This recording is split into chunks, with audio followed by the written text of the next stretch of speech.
ಚಿಕ್ಷೂರ ಅಂತಕ್ಕಂಥ ರಾಕ್ಷಸ ಇದ್ದು, ಹಂಗ ನಮ್ಮೊಳಗೊಬ್ಬ ರಾಕ್ಷಸ ಅದಾನಲ್ಲ, ಹಂಗಾದ್ರೆ ಯಾರಪ್ಪ ಈ ಚಿಕ್ಷೂರ ಅಂತಂದ್ರ ನಮ್ಮಲ್ಲಿರ್ತಕ್ಕಂತಹ ಕಾಮಗುಣ ಉಳ್ತಕ್ಕಂಥವನೇ ಚಿಕ್ಷೂರ.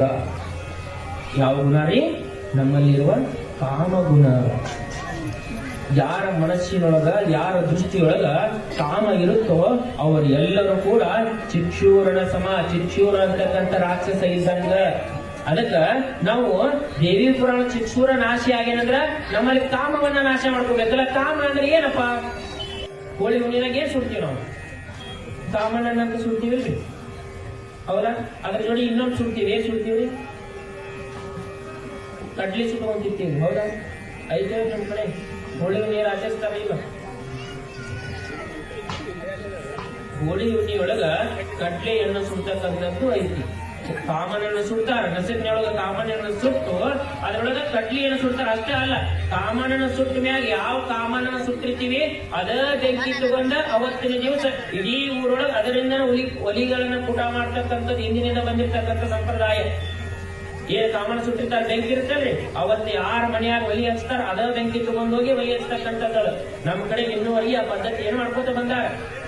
ಅಲ್ಲಿ ಏನ್ ಮಾಡ್ತಾರ ಅಂದ್ರೆ ಒಂದಿಷ್ಟು ಕಡ್ಲಿ ಎಣ್ಣೆ ಸುಡ್ತಾರ. ಬಟ್ ಸುಟ್ಟು ತಿಂತಾರ ಅಂತಲ್ಲ. ಯಾಕಂದ್ರ ಎಲ್ಲಾ ಕಾಳೊಳಗೂ ಕೂಡ ಬಿರುಸವಾಗಿರ್ತಕ್ಕಂಥ ಕಾಳೆ ಯಾವ್ದು ಹೇಳ್ರಿ? ಕಡ್ಲಿನ, ಹೌದಾ? ಬಹಳ ಬಿರುಸಿರುತ್ತೆ ಕಡ್ಲಿ. ಸುಟ್ಟಾಗ ಏನಾಗುತ್ತದು?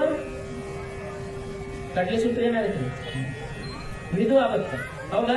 ತಿನ್ಲಿಕ್ಕೆ ಹಲ್ಲಿಗೆ ಬಿರುಸಕ್ಕಾಗಲ್ಲ. ಕಡ್ಲಿನ ಯಾಕ ಕಾಮನ್ನೊಳಗೆ ಸುಡ್ತಾರ ಅಂತಂದ್ರ ನಾವು ಕೂಡ ಯಾರಂತಲ್ಲಿ ಕಾಮ ಇರುತ್ತ ಅವ್ರ ಕಡ್ಲಿ ಇದ್ದಂಗಂತ. ಕಾಮಾತುರಾಣಾಂ ನ ಲಜ್ಜ ನ ಭಯಂ ಅಂತ ಹೇಳ್ತಾರ. ಯಾರೊಳಗ ಕಾಮ ಇರುತ್ತೋ ಅವ ಅಷ್ಟು ಕಠೋರವಾಗಿರ್ತಾನ ಕಡ್ಲಿದ್ದಂಗ. ಆ ಕಡ್ಲಿದ್ದಾಗ ಕಠೋರವಾಗಿರ್ತಕ್ಕಂಥ ಮನುಷ್ಯ ಸುಡ್ಬೇಕು. ಎದುರೊಳಗೆ ಸುಡ್ಬೇಕು? ಜ್ಞಾನ ಅಂತಕ್ಕಂಥ ಅಗ್ನಿಯೊಳಗೆ ಸುಟ್ಟಾಗ ಏನಾಗತ್ತ? ಅವ ಮೆತ್ತಗಾಗ್ತಾನ. ಕಾಮ ಹೋದಾಗ ಏನಾಗತ್ತ? ಅದು ಜೀವ ಮೆತ್ತಗಾಗತ್ತ ಅಂತ. ಈ ಕಾಮ ತುಂಬಿರ್ತಕ್ಕಂಥವನಿಗೆ ಲಜ್ಜೆ ಅಂತಕ್ಕಂಥದ್ದು ಇರಂಗಲ್ಲ, ಭಯ ಅಂತಕ್ಕಂಥದ್ರ ಅಂತೀವಿ ನೋಡು. ಏನಪ್ಪ ಮಾನ ಮರ್ಯಾದೆ ಅಂತೀವಲ್ಲ, ಮೂರದವಲ್ರಿ ಅವು. ಗೊತ್ತದವಿಲ್ಲ? ಮೂರು: ಮಾನ, ಮರ್ಯಾದೆ, ಇನ್ನೊಂದೇನು? ನಾಚಿಕೆ, ಹೌದಾ? ಇವು ಮೂರು ಬಿಟ್ಟ ನಿಂತ ನೋಡಪ್ಪ. ಅಂದ್ರೆ ಕಾಮ ಯಾರಂತ ಇರುತ್ತೋ ಅವನಿಗೆ ಈ ಮೂರು ಭಯಾನ ಇರಂಗಿಲ್ಲ, ಯಾರ ಭಯಾನೂ ಇರಂಗಿಲ್ಲ. ಅಷ್ಟ ಏನಾಗಿರ್ತಾನಂದ್ರ ಮೂರು ಬಿಟ್ಟು ನಿಂತಿರ್ತಾನ ಅಂತ. ಕಾಮ ಏನೈತಿಲ್ಲ ಮನುಷ್ಯನೊಳಗೆ ಇರ್ಬೇಕು, ಇರಬಾರ್ದಂತಲ್ಲ, ಆದ್ರ ಎಷ್ಟ್ ಇರ್ಬೇಕು ಅಷ್ಟೇ ಇರ್ಬೇಕು. ನಾವು ಕಾಮ ಅಂದ್ರೆ ಬೇರೆನೇ ವಿಚಾರ ಮಾಡ್ತೀವಿ, ಹಂಗಲ್ಲ. ಕಾಮ ಎಲ್ಲದರೊಳಗೂ ಕಾಮ.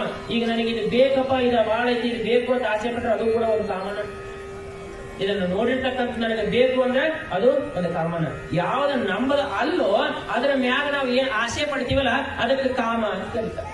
ನಮ್ಮದ್ರ ಮ್ಯಾಗ ನಾವು ಆಸೆ ಪಡ್ಬೇಕು, ಬೇರೆದ್ರ ಮ್ಯಾಗ ನಾವು ಇರ್ತೀವಿ ಅಂತಂದ್ರೆ ಅದು ಕಾಮ ಆಗಿ ಪರಿವರ್ತನೆ ಆಗ್ತದ.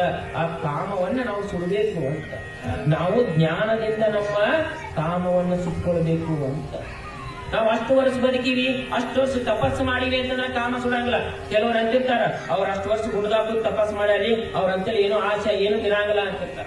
ಆದ್ರ ಹಿಂದಕ್ಕೊಬ್ಬ ಜ್ಞಾನದೇವ ಅಂತ ಹೋದ, ಹೆಸರು ಕೇಳಿರ್ತಿದ್ವಿ. ಆ ಜ್ಞಾನದೇವನ ಯುಗದೊಳಗ, ಜ್ಞಾನದೇವನ ಕಾಲದೊಳಗ ಚಾಂಗದೇವ ಅಂತಕ್ಕಂಥವನು 1400 ವರ್ಷ ಬದುಕಿದ್ದ. ಏನ್ರಿ 100 ವರ್ಷ ಅಲ್ಲ, 1400 ವರ್ಷ ಬದುಕಿರ್ತಕ್ಕಂಥವನು ಚಾಂಗದೇವ. ಕೇವಲ 12 ವರ್ಷನವ ಜ್ಞಾನದೇವ. ಅವನ ತಂಗಿಯಾಗಿರ್ತಕ್ಕಂಥ ಮುಕ್ತಾಬಾಯಿ 8 ವರ್ಷ ಆಕೆಗೆ. ಮುಕ್ತಾಬಾಯಿಗೆ ಒಂದು ಸಂದರ್ಭ ಬರುತ್ತೆ, ಚಾಂಗದೇವ ಜ್ಞಾನದೇವನನ್ನು ಮಾತಾಡಿಸ್ಬೇಕು, ಅವನ ಪತ್ರ ಕಳಿಸ್ಬೇಕು. ಆಗ ಅವನ ಪತ್ರ ಬರೆಯಕ್ ಕುಂದಿರ್ತಾನೆ ಚಾಂಗದೇವ. ಏನಂತ ಬರೀಬೇಕು? ನಮಸ್ಕಾರ ಅಂದ್ರ ನಾ ಸಣ್ಣವಾಗ್ತೀನಿ, ಧನ್ಯವಾದಗಳಂದ್ರೂ ಕೂಡ ನಾ ಸಣ್ಣವಾಗ್ತೀನಿ ಅಂತ ಚಾಂಗದೇವ ಏನ್ ಮಾಡಿದ, ಪತ್ರದೊಳಗೆ ಏನೂ ಬರಲಿಲ್ಲ, ಒಂದು ಖಾಲಿ ಹಾಳಿ ತಗೊಂಡು ಅವ್ನ ಶಿಷ್ಯಾಕ ಕೊಟ್ಟ. ತಗೋ ಇದನ್ನ ಜ್ಞಾನದೇವ ಕೊಡು ಅಂತ. ಏನಿದು ಪುತ್ರ ಬರೀತಾನೆ, ಬರ್ಸ್ಕೊಂಬ ಅಂತ ಖಾಲಿ ಪತ್ರ ಕೊಟ್ಟು ಕಳಿಸಿದ. ಯಾರೋ ಚಾಂಗದೇವ. ಹೋದ ಜ್ಞಾನದೇವ ಹೊರಗೆ ಕುಂತಿದ್ದ ಕಟ್ಟಿ ಮ್ಯಾಗ. ಹೋಗಿ ಖಾಲಿ ಪತ್ರ ಅವನ ಕೈಯಾಗ ಕೊಟ್ಟ. ಜ್ಞಾನದೇವ ತೆಗೆದು ನೋಡ್ತಾನೆ, ಖಾಲಿ.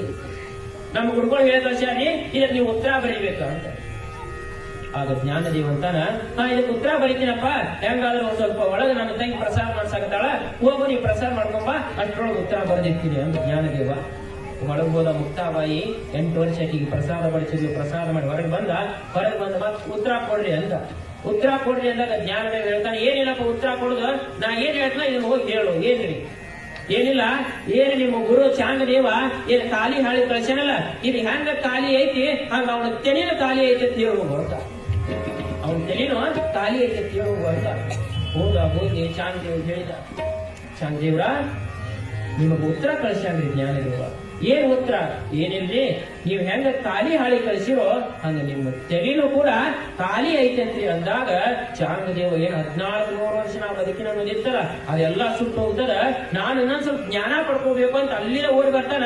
ಜ್ಞಾನದೇವ್ರ ಹತ್ರ ಬಂದು ಜ್ಞಾನದೇವ್ರ ತಿಳ್ಕೊಂಡ್ರಪ್ಪ, ನನ್ನ ತೆಲಿ ಖಾಲಿ ಐತೆ ಅಂತ ಹೇಳಿದಲ್ಲ, ಮತ್ತೆ ಈ ಖಾಲಿ ಇದ್ದ ತೆಲಿಗೆ ಜ್ಞಾನವನ್ನು ತುಂಬು, ನನಗೊಂದಿಷ್ಟು ದೀಕ್ಷಾ ಕೊಟ್ಟು ನನಗೊಂದಿಷ್ಟು ಉಪದೇಶ ಮಾಡು ಅಂದ ಜ್ಞಾನದೇವ. ಆಗ ಜ್ಞಾನದೇವ ಅಂದ, ನೋಡಪ್ಪ, ನಾ ಇಲ್ಲಿವರೆಗೂ ಕೂಡ ಯಾರಿಗೂ ಉಪದೇಶ ಮಾಡಿಲ್ಲ. ನಿನಗೆ ಅಷ್ಟು ಉಪದೇಶ ಬೇಕಾಗಿತ್ತು ಅಂತಂದ್ರ ಒಳಗ ನನ್ನ ತಂಗಿ ಅದಾಳ ಮುಕ್ತಾಬಾಯಿ, ಆಕೆ ಹತ್ರ ಹೋಗು, ನೀನು ಆಕೆ ಉಪದೇಶ ಮಾಡ್ತಾನೆ ತಗೋ ಅಂದ. ಇವೇನು ಒಳಗ ಅನ್ನ ಹೇಳ್ತಿದ್ರು ಜ್ಞಾನದೇವ, ಒಳಗ ಮುಕ್ತಾಬಾಯಿ ಇದ್ರೆ ಕೇಳಿಸೋಕತ್ತಿದ್ಲು. ಕೇಳಿಸೊಂದು ಇನ್ನೇನ ಚಾಂಗದೇವ ಏನ್ 1400 ವರ್ಷ ಬರ್ತಕ್ಕಂಥ ಚಾಂಗದೇವ ಇನ್ನೇನು ಒಳಗ್ ಹೋಗ್ಬೇಕು ಅನ್ನೋ ಸಂದರ್ಭದೊಳಗ 8 ವರ್ಷದ ಮುಕ್ತಾಬಾಯಿ ಏನ್ ಮಾಡಿದ್ವಿ ಅಂತಂದ್ರ, ಏನ ತಾವು ಹುಟ್ಟಿರ್ತಕ್ಕಂಥ ಬಟ್ಟೆಗಳನ್ನೆಲ್ಲಾ ಕಳೆದು ನಿರ್ವಾಣವಾಗಿ ನಿಂದಿರ್ತಾಳ. ಇವ ಹೋಗಿ ನೋಡಿದ ಚಾಂಗದೇವ, ನೋಡಿದ ತಕ್ಷಣ ಚಾಂಗದೇವ ಅಂತಾನ, ಯವ ಏನಂತ ಈಚಿ ಕಣ್ಣು ಮುಚ್ಚಿ ಬಂದ. ಮೊದಲು ಅರಿವಿ ಹಾಕೋಬೇ ಅಂತ ಕಣ್ಣು ಮುಚ್ಚಿ ಬಂದ. ಯಾವಾಗ ಅರ್ಬಿ ಹಾಕೋಬೇ ಅಂತ ಈಗ ಕಣ್ಣು ಮುಚ್ಕೊಂಡ್ನು. ಆಗ 8 ವರ್ಷದ ಮುಕ್ತಾಬಾಯಿ ಹೇಳ್ತಾಳ, ಅಲ್ಲಪ್ಪ ಚಾಂಗದೇವ, 1400 ವರ್ಷ ಬದುಕಿ ತಪಸ್ ಮಾಡಿನಿ ಅಂತೀಯಲ್ಲ, 1400 ವರ್ಷ ತಪಸ್ ಮಾಡಿದವ ಕಣ್ಣೊಳಗಿರ್ತಕ್ಕಂಥ ಕಾಮ ಹೋಗಿಲ್ಲಲ್ಲೋ, ನಿನ್ಗೆ ಜ್ಞಾನ ಹೋಗಿ ಅಂತ. 8 ವರ್ಷ ಹೇಳ್ತಾಳ. ಏನಂದ್ರ ಕಾಮ ಹೆಂಗ್ ಹೋಗ್ಬೇಕು ಅಂತಂದ್ರ ಆಕೆ ನಿರ್ವಾಣವಾಗಿ ನಿತ್ರು ಕೂಡ ಅದನ್ನ ನೋಡ್ತಕ್ಕಂಥ ಶಕ್ತಿ ಕಣ್ಣೊಳಗಿರ್ಬೇಕಂತಂದ್ರ ಕಾಮ ಹುಟ್ಟಬಾರ್ದು, ಹಂಗ ಕಳ್ಕೋಬೇಕನ್ಸ್ತ. ಮತ್ 1400 ವರ್ಷ ಬದುಕಿದವ ಅವ್ನ ಕಣ್ಣೊಳಗ ಕಾಮನ ಸುಟ್ಟಿಲ್ಲ, ಹೋಗ ಕಾಮ ಮೊದಲು ಸುಟ್ಕೊಂಬ ಅಂತ ಕಳಿಸ್ತಾಳಕಿ. ಆಗ ಹೋಗಿ ಮತ್ತೆ 8 ವರ್ಷ ತಪಸ್ ಮಾಡಿ ಆ ಕಾಮವನ್ನು ಸುಟ್ಕೊಂಡು ಬಂದ ಜ್ಞಾನವನ್ನ ಪಡ್ಕೊಳ್ತಾರ. ಅದಕ್ಕ ನಾವು ಮೊದಲು ನಮ್ಮಲ್ಲಿರ್ತಕ್ಕಂಥ ಕಾಮವನ್ನು ಸುಟ್ಕೊ